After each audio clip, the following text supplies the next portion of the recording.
ሰላም እንዴት ናችሁ? ዩኤል ነኝ ከግሎብዶክ አካዳሚ። እንኳን ወደ ግሎብዶክ አካዳሚ በሰላም መጣችሁ። በዚህ ቪዲዮ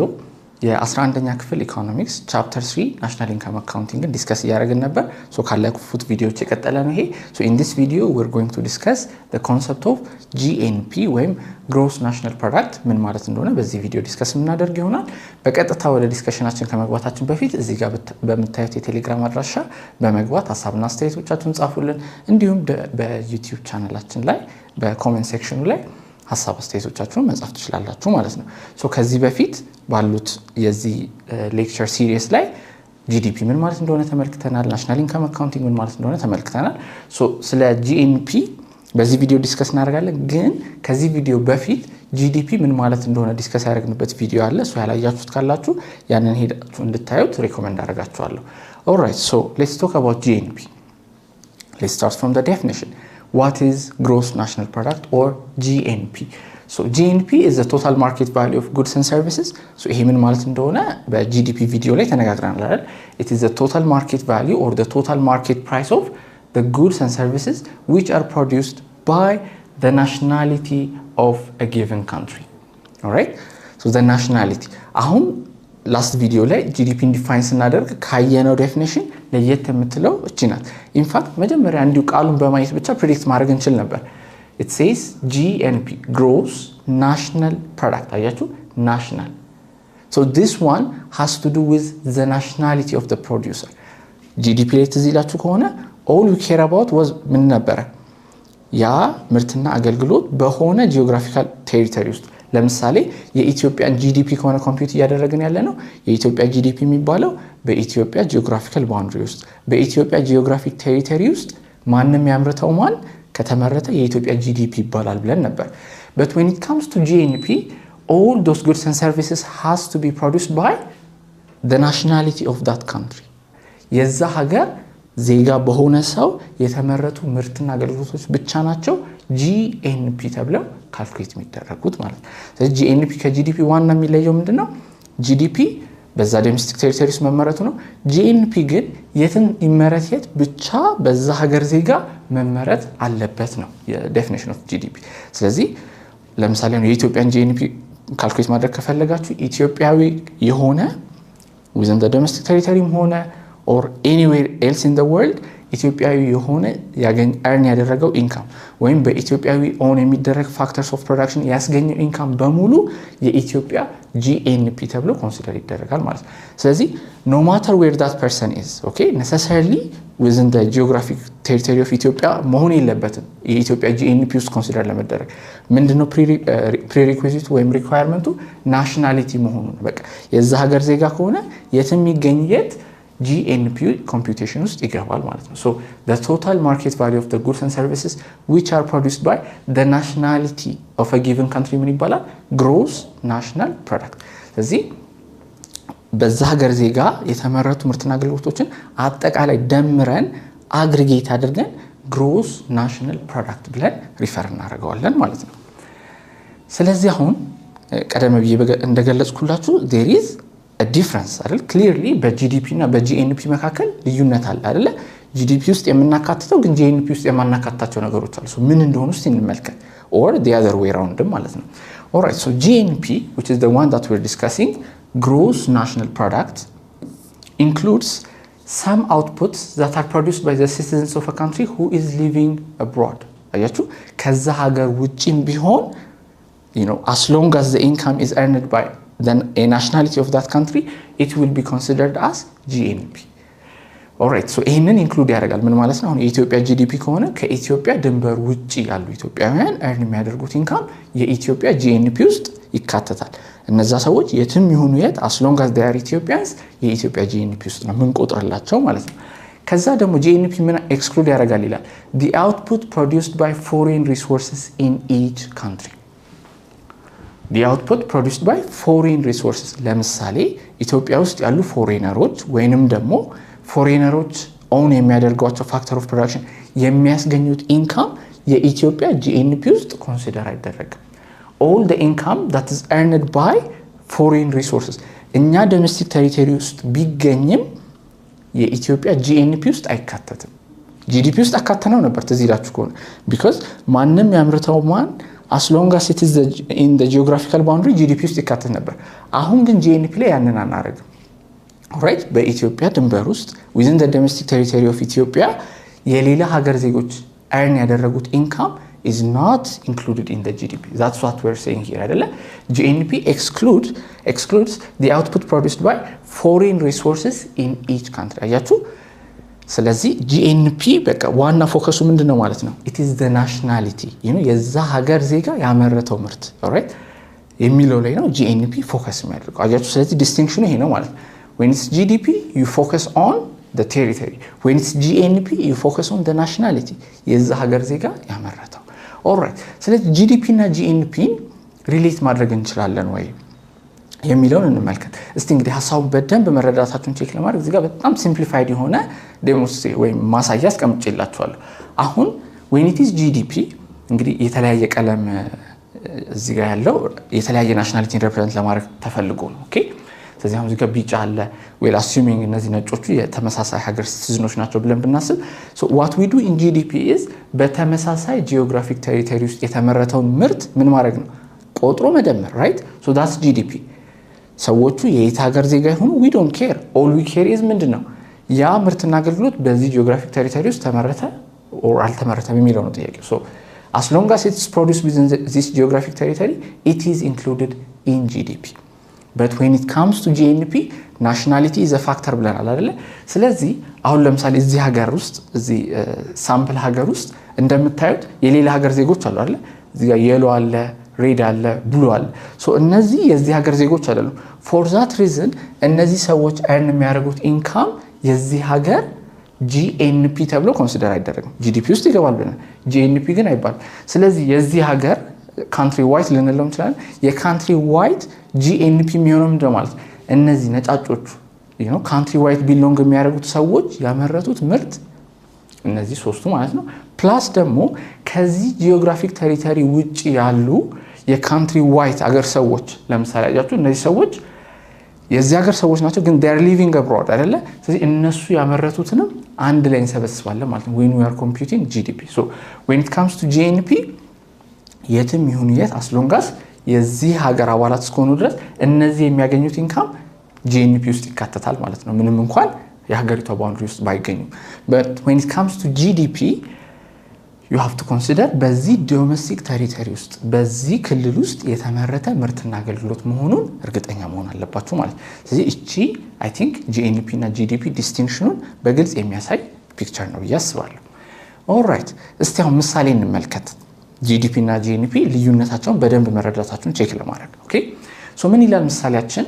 a Japanese resident alright so የት ነው የሚኖረው Japan so a Japanese resident who owns an apartment building in New York alright so የጃፓን ዜጋ ነው ግን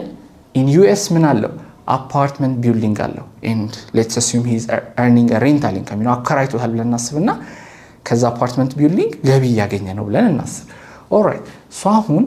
የየትኛው ሀገር GDP ውስጥ የየትኛው ሀገር GNP ውስጥ ይካተታል የሚለውን እንመልከት now አሁን ስለ የትኛው ኢንካም ነው ያወራን ያለ ነው ሰውየው ኦን የሚያደርገው አፓርትመንት አለ ከዛ አፓርትመንት የሚገኘው ሬንታል ኢንካም ወይ የኪራይ ገቢ የትኛው GDP ውስጥ የትኛው GNP ውስጥ ይካተታል የሚለውን እንመለከት ነው ኦልራይት እሺ አሁን let's start so ለምሳሌ ይሄ አፓርትመንት ቢልዲንግ ኒውዮርክ ውስጥ ነው የሚገኘው USA ውስጥ ነው የሚገኘው አይደል so since it is in the domestic territory of the US a rental income is going to be considered in the US GDP የUS GDP ውስጥ እናካትታለን ለምን አፓርትመንት ቢልዲንጉ within the domestic territory of the US ስለሚገኝ ነገር ግን የUS GNP ውስጥ ይሄን ታካትታላችሁ አናካትተውም ለምን because apartment owner የአሜሪካ ሀገር ዜጋ ስላልሆነ so for that reason it is not included in the US GNP የUS GNP ውስጥ አታካትቱም rather it is included in the US GDP እሺ ጃፓን ጋር ደግሞ እንምጣ so he is a Japanese resident አይደለ አፓርትመንት ቢልዲንጉ ግን ጃፓን ውስጥ አይደለም የሚገኘው for that reason የጃፓን GDP ውስጥ አይካተትም ለምን የጃፓን ጂኦግራፊክ ቴሪቶሪ ሰውየው ስለማይገኝ ነገር ግን ሰውየው ጃፓናዊ ስለሆነ የጃፓን GNP ውስጥ ግን ይካተታል አይደለ because it is an income earned by a Japanese አይደለ የጃፓን ሀገር ዜግነት ባለው ሰው earn የተደረገ income ስለሆነ you include it in the Japan GNP okay so ይሄ ኤግዛምፕል የጂዲፒ እና የጂኤንፒ ልዩነት በደንብ ያሳያችኋል ማለት ነው alright so GNP እና GDP ን ሪሌት የሚያደርግ ፎርሙላ ደግሞ እንመልከት አሁን በጣም ሐሳቡ ከተረዳችሁት ፎርሙላው እንዴት ፎሎ እንደሚያደርግ ትረዱታላችሁ so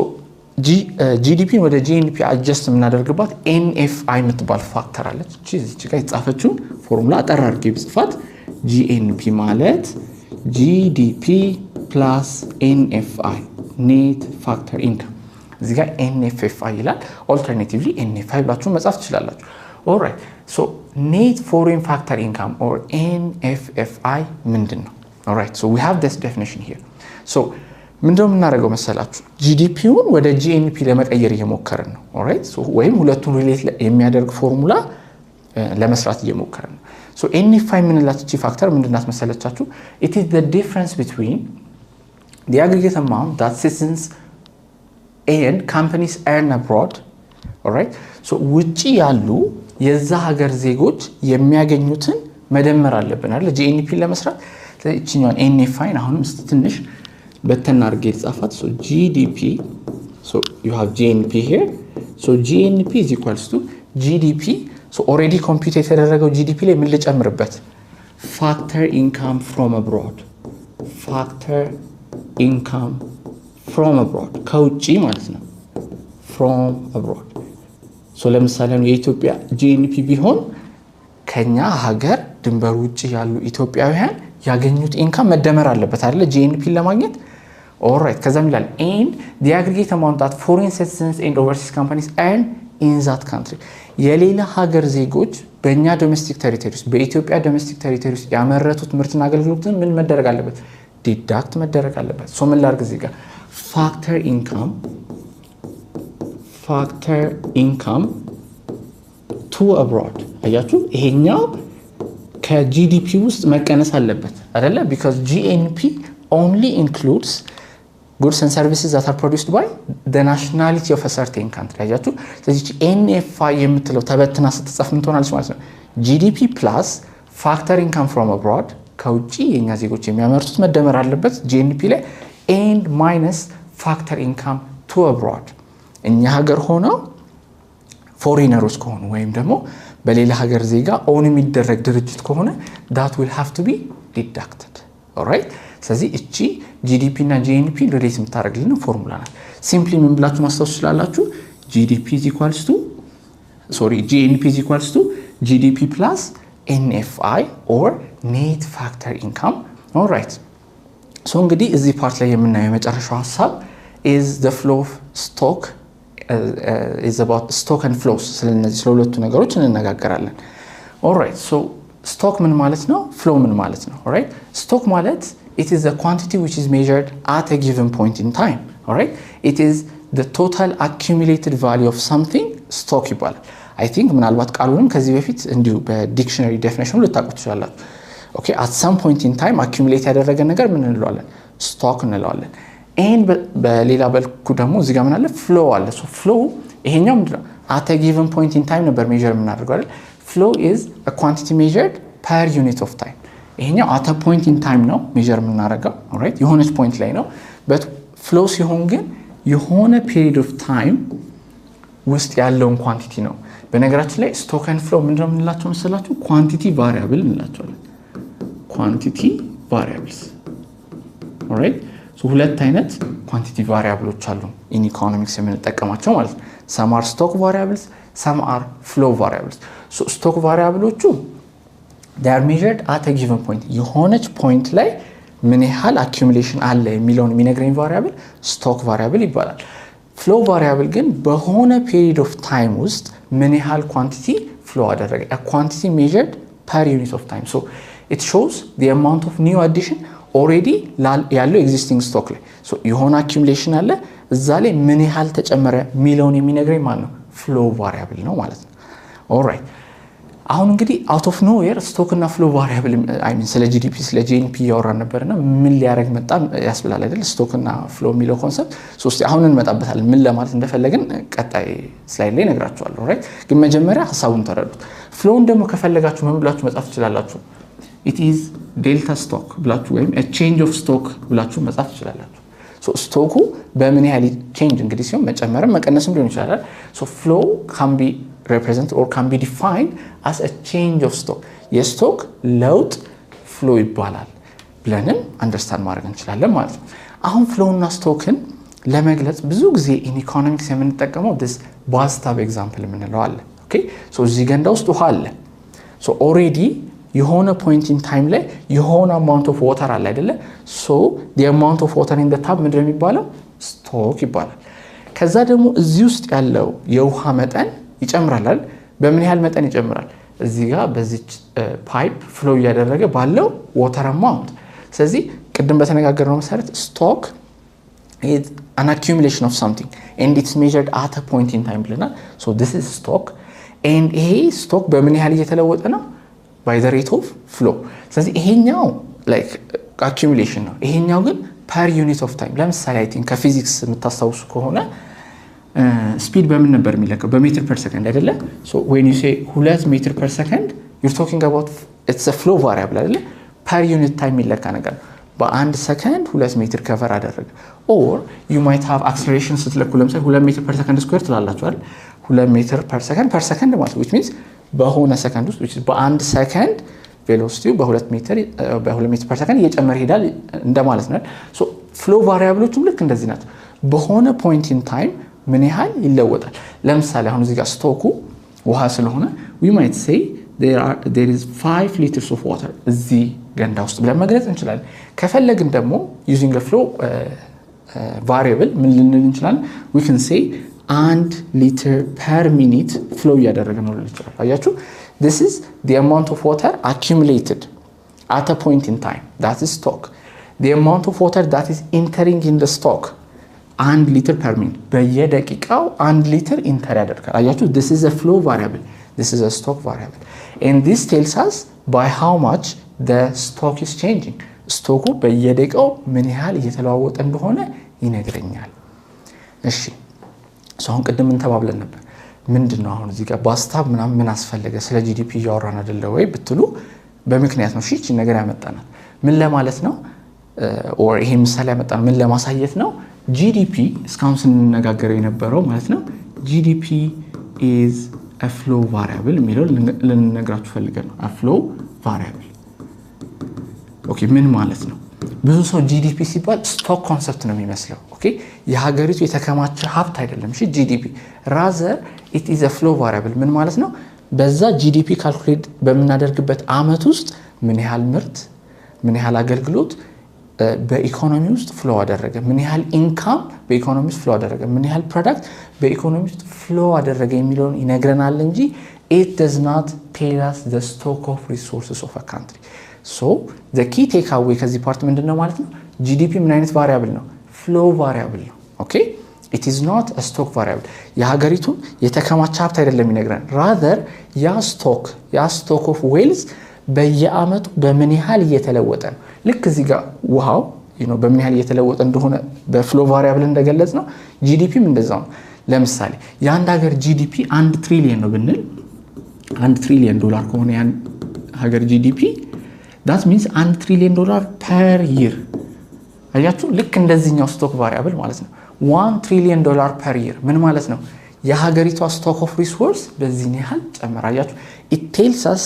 the amount of increase of the stock the amount of increase of wealth of that country ስለዚህ እቺ ነገር በደንብ ማወቅ አለባችሁ GDP ምን አይደለም stock concept አይደለም rather it is a flow concept በዛ አመት already የነበረው addition በምን ያህል already የነበረው stock of resource በምን ያህል ተለወጠ የሚለው ነው የሚነግረን እሺ እቺን እንድታስታውሱና እንግዲህ እግረ መንገዳችን stock እና flow የሚለውን quantity variable classification ካየን ሌላ ኢኮኖሚክ ቫሪያብሎችንም ስቶክ እና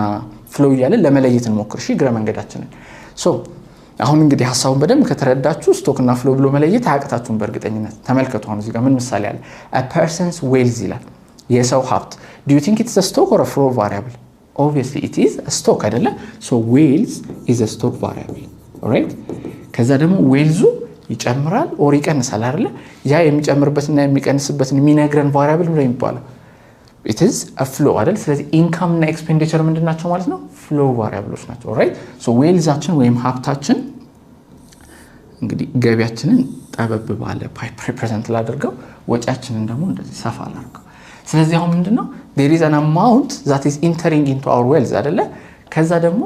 there is an amount that we are spending from our whales አይደል ስለዚህ እነዚህ wealth የሚለወጥበትን amount የሚነግሩን income እና expenditure እነዚህ ሁለቱ ምንድናቸው ማለት ነው they are flow variables whales ግን ምንድነው ክምችት ስለሆነ ምን variable ብለን ነው የምንገልጸው stock variable አያችሁ already ሐሳቡን ከተረዳችሁት stock እና flow ብሎ classify ማድረጉ it's very easy ሌላ እንመልከት the number of unemployed people it is a stock አይደል unemployed people አይደል already report የተደረገ የሆነ number of people አለ አይደል ኢኮኖሚ ውስጥ ስራ አጥ ይሆኑ all right and there is a number of people that are losing their jobs ስራቸውን ያጡ ያሉ ሰዎች አሉ so that's going to be the flow variable አይደል there is an addition to this stock አይደል ስራ አጡ እየጨመረ ከመጣ number of unemployed እየጨመረ ይመጣል አይደል so the number of people losing their jobs per year per month ሊሆን ይችላል that's going to be a flow variable በጣም ቀላል ነው ሌላው investment እና capital so capital is that accumulated wealth አይደለ ስለዚህ capital ምንድነው የምንለው stock variable ነው ያያችሁ ልክ በባስታብ ኤግዛምፕላችን ላይ ውሃ ብለን እንደገለጽነው ታቡ ውስጥ ያለው ውሃ ስቶክ ነው ብለን ይለ ልክ እንደዛ ሁሉ ካፒታልም it is a stock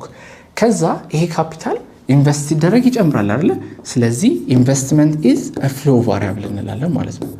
right because it's the change of capital right ስለዚህ investment is a flow variable and capital is a stock variable አንድ የመጨረሻ ምሳሌ the government debt and the government budget deficit alright so government debt means የመንግስት ዕዳ right so there is already የሆነ accumulated የሆነ amount of debt አለ right ስለዚህ government debt is a stock variable አይደል accumulated የሆነ ነው budget deficit is it is a flow variable right budget so every year budget deficit ካለ ለምሳሌ ያ budget deficit is going to add to the already existing debt አይደል already ያለው ዕዳ ላይ የተጨመረ ነው የሚሄደው ስለዚህ the government budget deficit is a flow variable okay so by that amount የሀገሪቱ debt ወይም የgovernment debt ምን ያደርግ ይመጣል እየጨመረ ይመጣል so the debt is a stock ዕዳው stock ነው and then ያ stock የሚጨምርበት factor which is the government budget deficit ደግሞ ምን ይሆናል ማለት ነው flow variable ይሆናል እነዚህ ንግረ መንገዳችንን እናያቸው ብለን ነው እንጂ እዚህ ፓርት ላይ በዋናነት ማተኮር የፈለግነው ምንድነው GDP flow variable መሆኑን stock variable አለ መሆኑን እንድታውቁ ተፈልጎ ነው ማለት ነው so I hope በዚህ ፓርት የGNP ምንነት flow እና stock variables ልዩነታቸው ምን እንደሆነ በደንብ አንደርስታንድ አድርጋችኋል ብዬ አስባለሁ የቴሌግራም ቻናላችን ላይ ሐሳብ አስተያየታችሁን ማስቀመጥ አትርሱ በቀጣይ ቪዲዮዎች ደግሞ የተለያዩ GDPን ኮምፒውት የምናደርግባቸው ሲስተሞች አሉ ሶ ስለነሱ ሲስተሞች እንነጋገራለን ሶ በቀጣይ ቪዲዮ እንገናኝ ደህና